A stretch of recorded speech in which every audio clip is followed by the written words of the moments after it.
Глава 4. В убогом теле хиреет разум. Жан-Жак Руссо.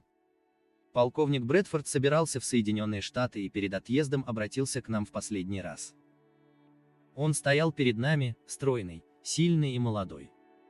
Когда я впервые встретился с ним после его возвращения из Тибета, он произвел на меня впечатление человека во всех отношениях совершенного. Но не зря говорится, что предела совершенствованию нет. Теперь он выглядел еще более впечатляющим. «Прежде всего, — сказал сэр Генри, — я хотел бы принести свои извинения присутствующим здесь дамам, поскольку то, что я намерен сказать, обращено в большей степени к джентльменам. Это никак не связано со значением 5 ритуальных действий, которые одинаково благотворны как для женщин, так и для мужчин. Однако сам я отношусь к представителям мужского пола, и потому есть некоторые специфические моменты, которыми я хотел бы поделиться именно с мужчинами. Прежде всего речь пойдет о мужском голосе. Всем нам неоднократно доводилось слышать высокие дребезжащие голоса стариков. Существует прямая связь между тоном голоса и состоянием индивида. Повышение тона и появление в голосе дребезжания однозначно свидетельствуют о разрушении тонкого тела. Позвольте мне теперь объяснить, в чем тут дело. Между вторым, сексуальным вихрем, и пятым, горловым, имеется прямая связь. Конечно, все вихри непосредственно связаны друг с другом и друг в друге представлены, однако связь этих двух особая. Поэтому дребезжание и повышение мужского голоса является прямым признаком ослабления второго вихря. Для того, чтобы привести динамические характеристики второго и пятого вихрей в норму, достаточно практиковать 5 ритуальных действий. Однако есть способ ускорить процесс. Все, что для этого требуется, это воля. Нужно просто осознанно стараться произносить все звуки, как можно ниже, сочнее и полнее.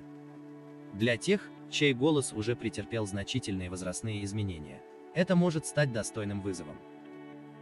Но результаты такой практики заслуживают того, чтобы он был принят. Сознательно пониженный тембр голоса очень скоро изменит характер течения вибрационных процессов, сопряженных с вращением пятого вихря. Вихрь сделается более полным и начнет вращаться быстрее. Как следствие, неизбежно изменятся и характеристики второго вихря. Ламы используют этот принцип при работе с мантрами. Причем значение имеет не столько смысл и содержание мантры, сколько ее вибрационный строй. Поэтому в общем-то не важно, что вы изберете в качестве тренировочных звуков. Важен принцип: старайтесь добиться полного низкого звучания и резонирования голоса в голове и грудной клетке. Кстати, женщины, чей голос с возрастом становится ниже и грубее, могут воспользоваться этим методом, но наоборот, чтобы вернуть своему голосу молодое высокое и звонкое звучание. Тысячи лет назад были открыты идеальные вибрационные характеристики мантры Ом. Как мужчины, так и женщины получат огромную пользу от правильного ее повторения. Мужчины должны стараться произносить ее как можно ниже, женщины – как можно выше. Желательно делать это несколько раз каждое утро. Хорошо, если у вас есть возможность повторить он также по нескольку раз днем и вечером. Для того, чтобы правильно произнести мантру Ом, нужно сделать максимально глубокий вдох, и затем медленно выдыхать с вибрирующим звуком АО-АО. В самом конце он ненадолго переходит в УУ, одновременно поднимаясь из грудной клетки к шее, и затем преобразуется в долгое МММММ, вибрации которого уходят как можно выше в середину головы. Можно сделать несколько долгих волн звука Ом за один выдох. Это простое упражнение гармонизирует динамические характеристики всех 7 главных вихрей. При этом не следует увлекаться ни самим процессом пения мантры, ни ее смысловой наполненностью, поскольку основное значение имеют вибрационные характеристики мантры и то, что она позволяет сделать с голосом. На этом, пожалуй, заканчивается то, что я намеревался рассказать вам об эфирных вихрях человеческого тела и простейших способах работы с ними. Нам осталось обсудить только один аспект практики оковозрождения, который, однако, имеет решающее значение. Представьте себе, что можно было бы взять дряхлого старика, изъять его личность из разрушающегося тела и вживить в тело молодое и здоровое, которому, скажем, 25 лет.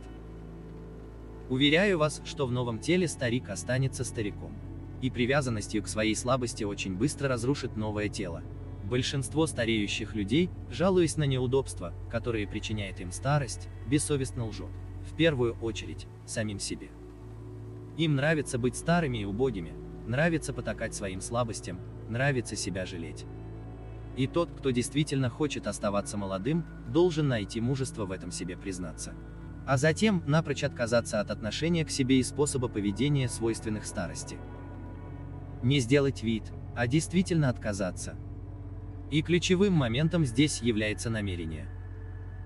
Пока возвращение молодости тела остается для вас несбыточной мечтой, этакой благостной сказкой из области сладких мечтаний, вы обречены на неудачу. Но как только вы начнете знать, что можете этого достичь, и сумеете формировать в себе намерение добиться результата, первый глоток из неистощимого источника молодости будет сделан. Дальнейшее – дело техники. Я обучил вас простейшему методу реализации этого намерения. Как известно, самые эффективные вещи всегда очень просты. Поэтому все, что от вас требуется, это неустанная практика. Несгибаемое намерение и настойчивая практика способны творить чудеса. Ибо все мы, воистину дивные существа, которым под силу любые взлеты.